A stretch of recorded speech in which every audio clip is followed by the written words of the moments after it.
इस बुक का main point है। और अगर आपको ये बुक खुद से भी रीड कर करनी है तो पिन कमेंट में जो है इस बुक का मैंने लिंक डाल दिया, वहाँ से आप खरीद के पढ़ सकते हैं। महाराज राय साहसी का ये हॉल, यहाँ से शुरू करेंगे। अगर इससे पहले कि आपको पार्ट्स देखने हैं तो फिर आपको प्लेलिस्ट जाके मेरे चैनल पे प्लेलिस्ट सेट करनी पड़ेगी, चिचनामा नाम से मेरी प्लेलिस्ट है, उसमें आप इससे पहले वाले पार्ट जो है वो सुन सकते हैं। इस बीच राय साहसी बीमार पड़ते हैं। दिन ब दिन उनकी पीड़ा बढ़ती जाती है। उनके चेहरे पर भावी मौत के चिन्ह दिखाई पड़ने लगते हैं। रानी अत्यंत चिंतित हो जाती है। वह जज को बुलाती है और कहती है महाराजा के जीवन का दिया बुझने ही वाला है, उनकी सांसें रुक रही हैं। यदि राजा की मृत्यु हो गई तो उनके कोई पुत्र न होने के कारण इस राज्य का कोई भी उत्तराधिकारी न होगा। उस स्थिति में उनके नजदीकी रिश्तेदार उनकी संपत्ति और देश पर अधिकार जमा लेंगे। इसमें कोई शक नहीं है कि वह मुझे निकाल देंगे और सताएंगे, क्योंकि उनको मुझसे शिकायत है।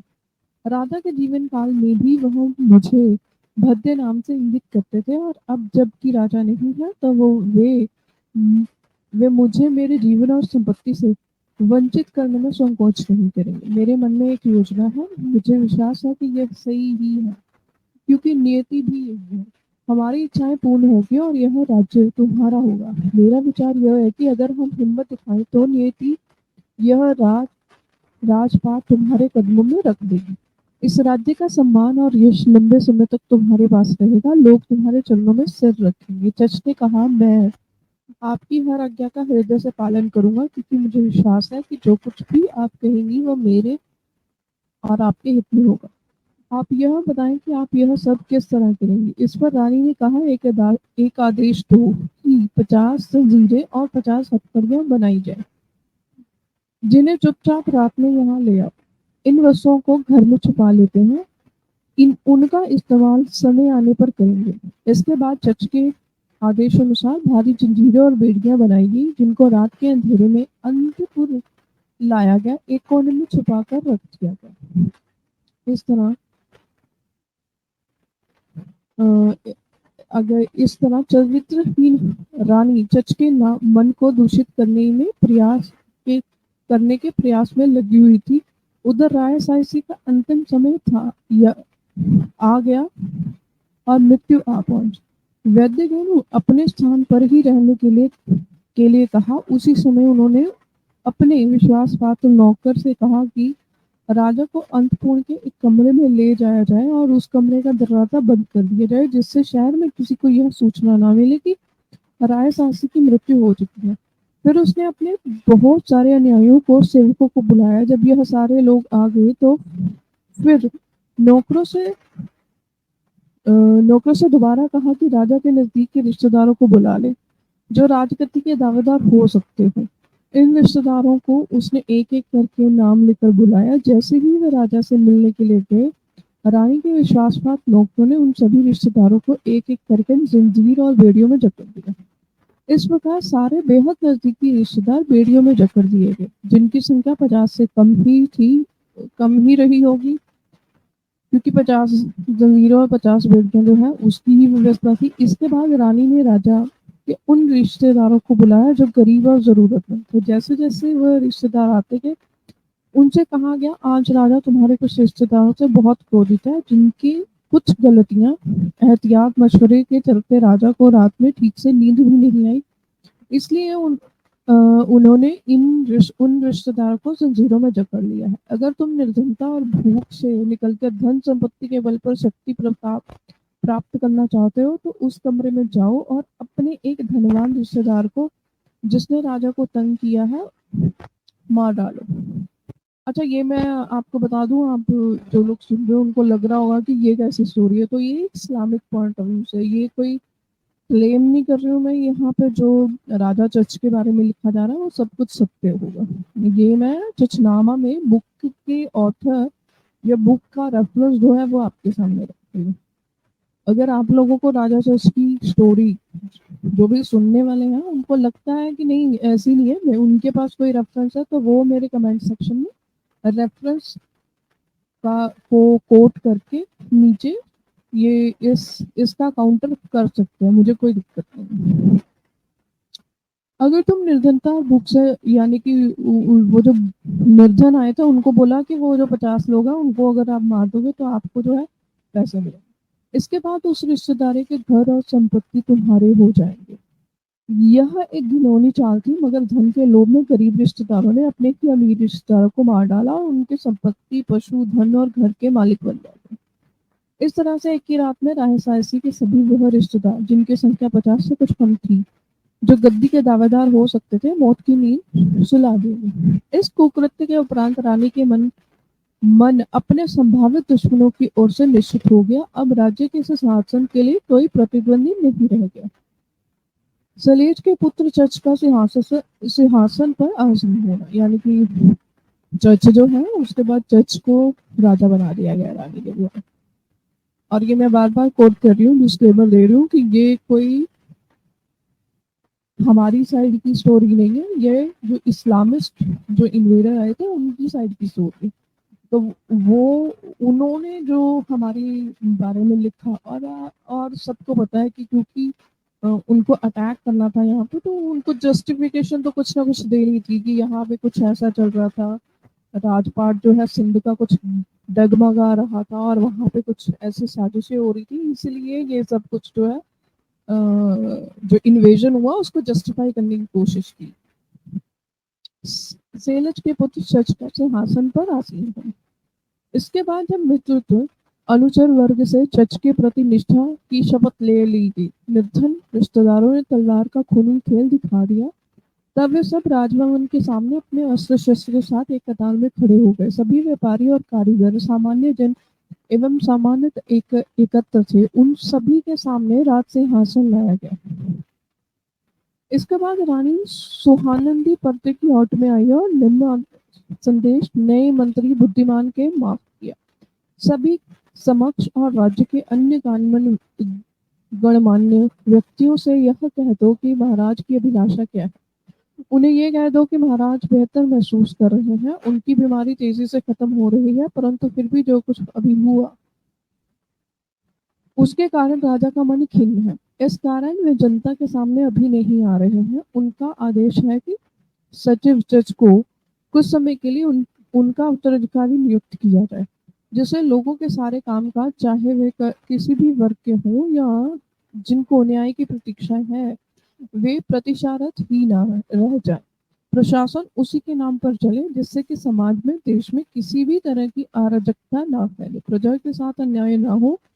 वह प्रजा जिसकी नियति ईश्वर के हाथ में है, वह ईश्वर जिसका प्रतिनिधि राजा है। इन शब्दों को सुनने के बाद जितने लोग मौजूद थे उन सभी ने झुककर इस आदेश को सर आंखों पर लिया, अपने माथे को धरती पर रगड़ा और शिवस कहा, हम राजा के आदेश का पालन करते हैं। सचिव चच हर दृष्टि से बड़ी जिम्मेदारी के लिए योग्य है। उनके भीतर कुछ बहुत से अच्छे गुण और कौशल है, क्योंकि पहले ही उन्होंने सचिव और मंत्री के रूप में राज्य व्यवस्था को अच्छे से चलाया है। इसके बाद रानी सुहांदी सुहंदी देवी ने महंगे वस्त्र, जिन पर कीमती जवाहरात के गोटे लगे हुए थे, अपने हजारों विश्वासी अनुचरों और मित्रों को दिए। यह वह लोग थे जो अपने अपने जातियों के प्रमुख थे और अपनी अपनी जाति सेनाओं के भी प्रमुख थे। उसी समय रानी ने राजमुकुट जज के सर पर पहना दिया और उसे सिंहासन पर बैठा दिया। समस्त उपस्थित लोग अत्यंत संतुष्ट थे। वे हर प्रकार की राजसेवा करने के लिए उद्यत थे। कि रानी ने मंत्री के पद के लिए एक नई नियुक्ति की और हर बड़े राजाधिकारी को उपहारों से लाद दिया, जो उनकी निष्ठा के लिए एक रिश्वत थी। बहुत से सामंतों के लिए नई नई जागीरों की घोषणा की गई। इस प्रकार सारा साम्राज्य चच के अधीन आ गया। देखते देखते महीने बीत गए। उसके बाद जब राय साहसी की मौत की सूचना उनके भाई महारत को मिली, तो उस समय चित्तौड़ राजस्थान का सम्राट था, तो उसे अत्यंत दुख व क्रोध हुआ। उसने एक बड़ी सेना और अनुचरों के साथ चच को हटाने के लिए सिंध की ओर कूच किया। महारत के साथ हाथियों की एक टोली भी थी, साथ ही सुदृढ़ अश्व सेना भी थी। महारत ने आलोर, सिंध की राजधानी के कुछ फासले पर पड़ाव डाला और अपने कुछ विश्वास पात्र नौकरों को चच के पास यह संदेश देकर भेजा मैं ही इस राज्य का वैध अधिकारी हूँ और यह देश मेरे पिता और पूर्वजों की संपत्ति है। इसीलिए ये उचित है कि मुझे मेरे भाई के स्थान पर विरासत के रूप में सिंध का राज्य मिले। आपको आपके सचिव और मंत्री के पद पर बरकरार रखा जाएगा। आपके साथ उदारता का बर्ताव किया जाएगा। जज का महारत से युद्ध करना और छल से उसे मारना, यानी कि यहाँ पे जज और महारत जो कि राय साहसी के भाई थे, उनके बीच में युद्ध हुआ, उसके बारे में डिटेल है। यानी कि कासिम के आने से पहले, या कासिम इस्लामिक लीडर आने से पहले, एक तरह से पूरा का पूरा वो बिछाया जा रहा है कि यहाँ पे पहले से ही इतनी लड़ाई थी, पहले से इनके अंदर फूट थी, जो कि अक्सर लेफ्टिस्ट का माइंडसेट है। तो वो जो लेफ्टिस्ट माइंडसेट है वो यहीं से आता है, वो इस्लामिस्ट हिस्टोरियन के माइंडसेट से ही आता है। जज रानी के पास आता है और कहता है, ये शत्रु मेरे द्वार पर आ पहुंचा है और साम्राज्य अब पर अपना दावा पेश कर रहा है। आप क्या कहती हैं? राय साहसी की पत्नी सुहांदी देवी हंसी और बोली, मैं एक नारी हूँ और पर्दे के पीछे रहती हूँ। यदि मुझे जाकर लड़ना है तो लो, मेरे कपड़े पहनो और यहाँ बैठो। अपने वस्त्र मुझे दे दो, जिसे पहनकर मैं युद्ध क्षेत्र में जाकर लड़ सकूं। क्या तुमने नहीं सुना कि विद्वान लोगों ने कहा है कि यदि किसी को उच्च पद की जिम्मेदारी दी जाती है तो वह उसे कुशलता से और योग्यता से तभी कर सकता है जब वह उस पद के लिए अनिवार्य कौशल और ज्ञान हासिल कर ले। जब यह साम्राज्य तुम्हारे भाग्य में आ गया है तो तुम्हें मेरी सलाह की क्या आवश्यकता है? अपनी कमर कस लो और एक शेर की तरह युद्ध क्षेत्र में कूद पड़ो। एक वीर की तरह आगे बढ़ो और अपने शत्रु को पराजित करो, क्योंकि सम्मानित मृत्यु एक घृणित जीवन से बेहतर है। तुम्हारे पास हाथी है, सेना है, अस्त्र है, विश्वासी अनुचर है, जाओ और शत्रु के शिविर में हलचल मचा दो। एक पुरुष की तरह आगे बढ़ो। जच रानी सोंदी देवी के वचनों से अत्यंत शर्मिंदा हुआ। उसने वीरों का वस्त्र धारण किया और अपनी सेना को सुसज्जित करके महारत का सामना करने के लिए रण क्षेत्र में आगे बढ़ा। उसने उस समय एक होशियारी का काम किया। जेल से उन बंदियों को मुक्त किया जो युद्ध कला में सिद्ध हस्त थे। उन्हें कुछ इनाम इत्यादि देकर खुश भी किया और युद्ध क्षेत्र में चलने के लिए राजी किया। उधर महाराणा महारत ने अपनी सेना का केंद्र वाम व दक्षिण पक्ष की टुकड़ियों में विभाजित कर रखा था। इसके अलावा उस इसमें एक अग्रिम पक्ष और एक पृष्ठ पक्ष भी था। चुने हुए वीर अग्रिम पक्ष में रखे गए थे। युद्ध की शुरुआत हुई। दोनों ओर से वीर सैनिकों की टुकड़ियां थी। दोनों पक्ष में के तमाम योद्धा खेत रहे थे। महारत को निर्दोष वीरों का इस तरह युद्ध की गोद में समाना ठीक नहीं लगा। उन्होंने एक प्रस्ताव रखा। उन्होंने जज के पास युद्ध के दौरान ही संदेश संदेश प्रेषित किया, मैं और तुम दो लोग ही साम्राज्य के दावेदार हैं। चलो हम तुम आपस में ही संघर्ष कर लें और जो जीते राज्य उसे का। जज ने इस पर जवाब दिया, मैं एक ब्राह्मण हूँ, इसलिए मैं तुम लोगों की तरह घोड़े की पीठ पर बैठकर नहीं लड़ सकता। तुम धरती पर आकर लड़ो, मुझे झुका दो। चित्तौड़ के महाराणा को अपनी वीरता और शारीरिक बल पर पूरा भरोसा था। उसने सोचा, एक ब्राह्मण उसका सामना किस तरह कर सकता है। मैं उसका सिर एक चिड़िया की तरह पकड़ लूंगा, पल भर में धड़ से अलग कर दूंगा। वह तुरंत ही अपने अच्छा, मैं एक और बात यहाँ पे क्लियर करना चाहती हूँ। ये क्योंकि एक इस्लामिक हिस्टोरियन ने लिखा है, तो मुझे नहीं याद पड़ता है कि हमारे यहाँ पे हमारे जो धर्म युद्ध जो युद्ध युद्ध के ये जो रूल्स होते हैं, क्योंकि हमारे यहाँ युद्ध का भी धर्म होता है ना, उसमें मुझे नहीं कहीं पड़ता है कि किसी की गर्दन, जो इस यहाँ पे लिखा हुआ है, ऐसा कुछ होता है या नहीं होता। मेरी स्तुति में नहीं है। आप लोग मुझे करेक्ट कर सकते हैं। जितनी मेरी लिमिटेड रीडिंग है उसमें मैंने कभी नहीं देखा कि हमारे यहाँ पे कुछ ऐसा, हाँ, रेयर इंसिडेंट्स हो सकते हैं, लेकिन इतना इतना मतलब क्रूर वाला जो इस्लामिक वे ऑफ युद्ध है वो हमारे यहाँ नहीं था। क्योंकि हमारे यहाँ युद्ध के भी कुछ रूल्स होते थे कि दिन में ही युद्ध किया जाएगा, गांव के पास नहीं किया जाएगा, बच्चे और फीमेल्स से को बंदी नहीं बनाया जाएगा। ऐसे कुछ रूल्स हमेशा से रहे हैं। भारत इंडियन सब कॉन्टिनेंट पे हमेशा से रूल रहे हैं। तो इवन आज भी अगर आप देखें तो आज भी जो वॉर्स होती हैं नेशंस के बीच में, उसके भी रूल हैं। ये एक पर्टिकुलर आइडियोलॉजी है जिसका कोई रूल नहीं था। मोनोथीज्म जब आया तो मोनोथीज्म का कोई रूल नहीं था, वो अलग चीज है। लेकिन यहाँ पे ये आप मतलब थोड़ा-सा ना डाउटफुल होकर समझिएगा।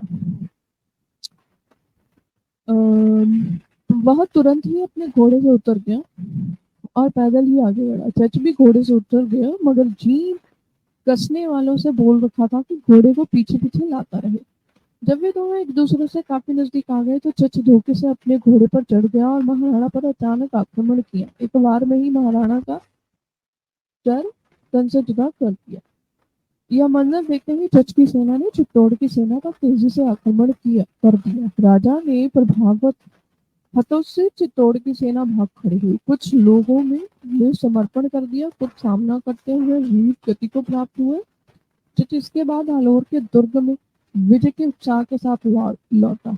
उसने आदेश दिया कि नगर में जगह जगह पर विजय मंडप बनाए जाए जिनमें उसकी प्रशस्ति की गाथाएं गाई जाए। चच शाम से राज गद्दी पर आसीन हुए और आदेश दिया कि हर नागरिक को राजकीय भोज में निमंत्रित किया जाए।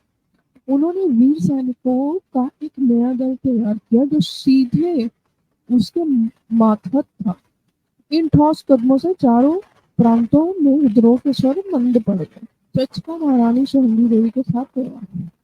जब यह जीत हासिल हो गई तब रानी ने सभी सामंतों और अलोर शहर के गणमान्य लोगों को बुलाया। जब वे सभा में उपस्थित हुए तो रानी ने उनसे कहा क्योंकि राय सासू की मृत्यु हो चुकी है, क्योंकि उनसे मुझे कोई पुत्र नहीं है जो इस राज्य को संभाल सके। जैसा कि आप लोगों ने देखा यह राज्य स्वयं चच के अधिकार में जा चुका है, इसीलिए मेरे लिए समय के अनुकूल यही व्यवस्था उचित होगी कि आप लोग मेरा विवाह चच से संपन्न कराएं। इस बात पर सभी सामंत और गणमान्य लोग सहमत हुए। वे सभी लोग राजभवन में एकत्र हुए और विधिवत चच का विवाह रानी सोहांदी से हो गया। समय के साथ चच और सोहंदी के दो पुत्र हुए जिनका नाम दाहिर और दाहर सिंहा था। एक पुत्री भी हुई जिसका नाम बाई था। इन तीनों संतानों के जन्म के अवसर पर ज्योतिषों ने कुंडलियां बनवाई गई। उन सभी के ग्रहों और दिशाओं की समीक्षा की गई। ज्योतिषों ने बताया कि दोनों पुत्र कुछ समय के लिए सिंध के राजा बनेंगे। पुत्री के बारे में उनका कहना था कि यह राजधानी से बाहर नहीं जाएगी और जो कोई भी उससे विवाह करेगा वह एक एक छत्र सम्राट बनेगा। वह सिंध के समस्त क्षेत्र का स्वामी होगा। जब जो दो ज्योतिषियों ने इस प्रकार पुत्री का भविष्य बताया तो चच ने उनसे कहा कि इस भविष्यवाणी को गुप्त रखें। चच द्वारा अपने भाई को आमंत्रित करना। चच यह निर्णय करता है कि अपनी पक्ष सुदृढ़ करने के लिए अपने सगे भाई चंद्र को आलोर बुलाना उचित होगा। तदनुसार एक विश्वासी दूत को चंद्र के पास निम्न संदेश के साथ भेजता है, हमारे निकट संबंधी सब के सब सन्यासी हो गए हैं। वे सभी अपने अपने मंदिरों में ईश्वर की प्रतिमा की आराधना करते हैं व अग्नि की पूजा करते हैं।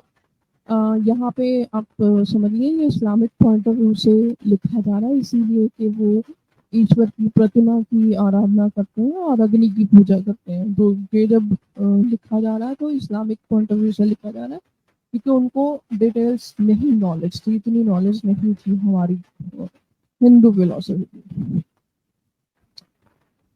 और ईश्वर के प्रति समर्पण विख्यात है। हमारे पिता सलेश निम्न सूक्त पर ही चलते थे, हमें वही करना है चाहिए जो हमारे पूर्वज ने किया है और इसे सभी पंडितों ने बुद्धिमान लोगों ने सही ही माना है। लेकिन यह हिंदी की पुस्तकों में लिखा है कि जब कभी भी एक व्यक्ति अपनी आत्मा को ब्रह्मचर्य उपवास के तप से शुद्ध कर लेता है तो उसकी मृत्यु के उपरांत जब आत्मा शरीर से पृथक होती है तब उसके सख्त कर्मों के फल स्वरूप एक शिशु के शरीर के प्रविष्ट हो जाती है। यानी कि यहाँ पे रीबर्थ की बात है। वह शिशु किसी राजा अथवा किसी महान व्यक्ति का हो सकता है। उस बालक की काया में रहते हुए इस आत्मा को इस बार अपूर्व भौतिक सुखों की प्राप्ति होती है।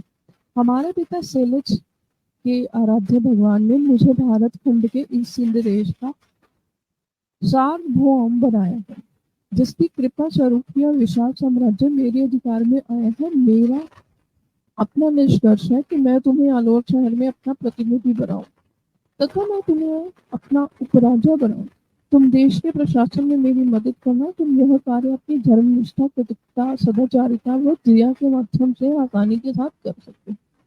इस पर भी चंद्र ने उदासीनता दिखाई, परंतु भाई के आग्रह को ठुकरा न सके। चंद्र आखिरकार राजा दरबार में अपना पूर्व नियोजित पक्ष स्वीकार करने के लिए आ गए। आलोर शहर में एक तरह से कोष्ठपाल के रूप में चंद्र की नियुक्ति कर दी गई। कोषपाल यानी कि जो पोस्ट होता है ना, खजाना।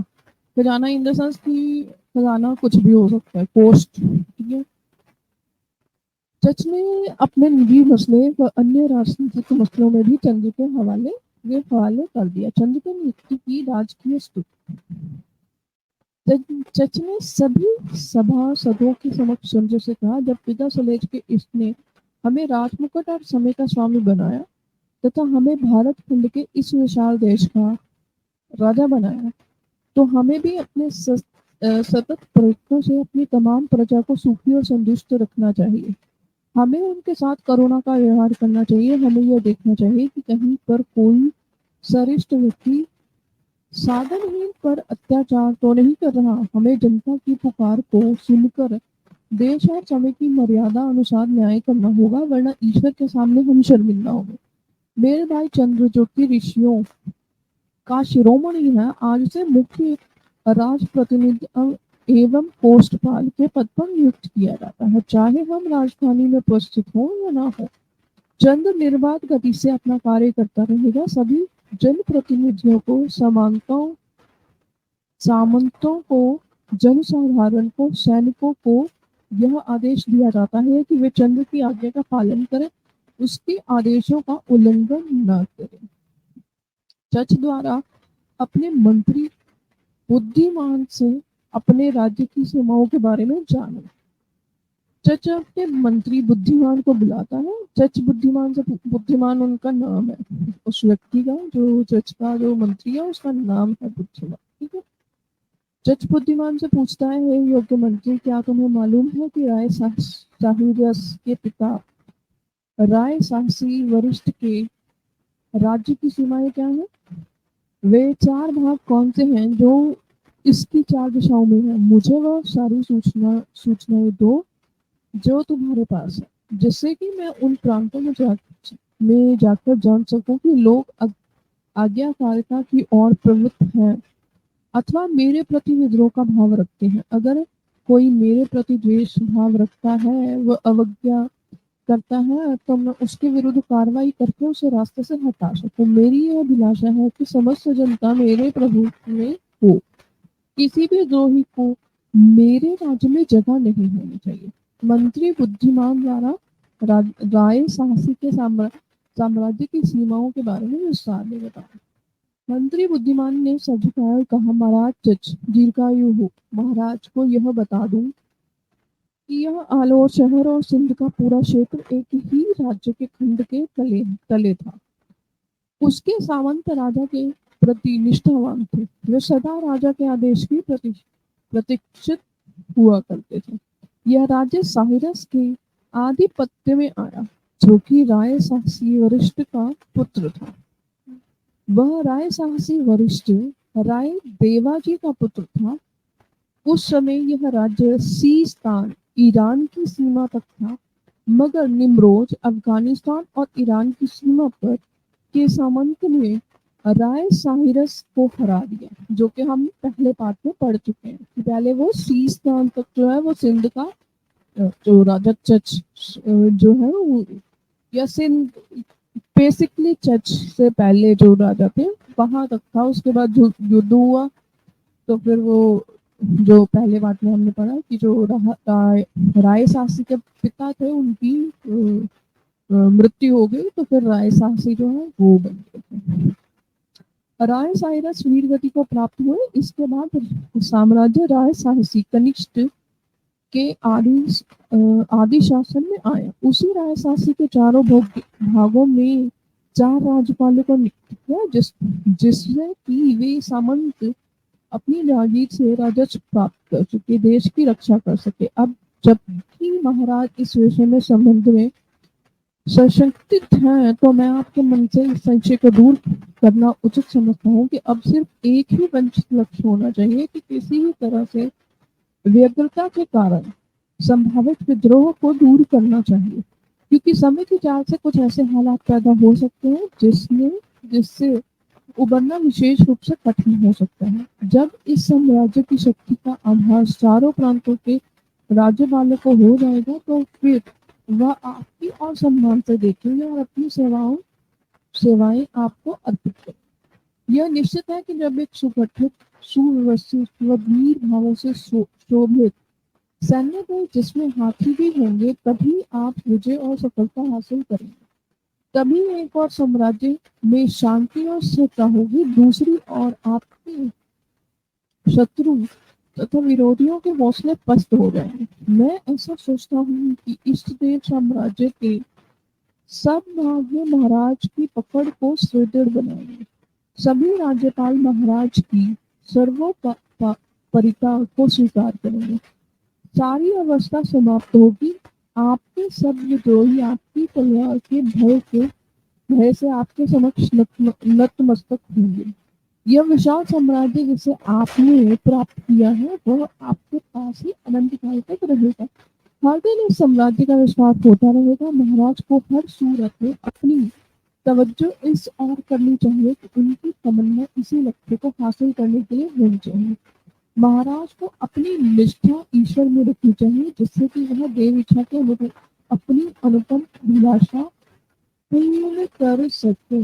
तो यहाँ पे जो है ये आज का जो पाठ है वो हम खत्म करेंगे, ज्यादा लंबी नहीं स्क्रीन करेंगे, ये आगे बनती की स्क्रीन करेंगे। तो बेसिकली हमने यहाँ पे चच नामा जो कि चच के राजा चच के ऊपर जो किताब लिखी गई है, बेसिकली इसका मतलब जो चिचनामे का मतलब यही है, राजा चच के बारे में डिस्क्रिप्शन है। उसके बाद जो इन्वेजन हुआ वो तो इसमें है ही। तो यहाँ पे जो है ये आज का बात जो है हम खत्म करते हैं। आप लोगों से रिक्वेस्ट है कि अगर आप इस बुक को खरीदना चाहते हैं तो पिन कमेंट में इस बुक का लिंक दिया हुआ है, खरीद के खुद पढ़ सकते हैं। और ये हिस्टोरिकल पॉइंट ऑफ व्यू से इम्पोर्टेंट है। कई लोग इसको हिस्टोरिकल पॉइंट ऑफ व्यू से इम्पोर्टेंट मानते हैं, कई लोग नहीं। मैं इसको किस तरह से समझती हूँ कि इसमें कुछ हमें हिस्टोरिकल एविडेंस भी हमें समझ में आएंगे, इवन दो के इस्लामिक हिस्टोरियन ने लिखा है तो कुछ बातें उन्होंने बढ़ा चढ़ाकर लिखी होंगी। और जब उन्होंने हिंदूज के बारे में लिखा, हिंदू राजाओं के बारे में लिखा, तो उसमें भी उन्होंने कुछ चीजें बढ़ा चढ़ा कर लिखी होंगी। उस चीज को मैं एक्सेप्ट करती हूँ, लेकिन स्टिल हमें उनका माइंडसेट जो है वो समझ में, क्योंकि हर व्यक्ति की अपनी बायसनेस होती है, तो हमें माइंडसेट जो है राइटिंग के थ्रू समझ आ जाएगा कि वो जो लिखने वाला व्यक्ति है वो किस माइंडसेट से लिख रहा है और जो इन्वेडर राइटर वो किस माइंडसेट से है। हमें इस चीज का तो हमें क्लैरिटी मिलेगी इस बुक से। तो थैंक यू सो मच जुड़ने के लिए, सुनने के लिए। धन्यवाद। जय हिंद। हर हर महादेव।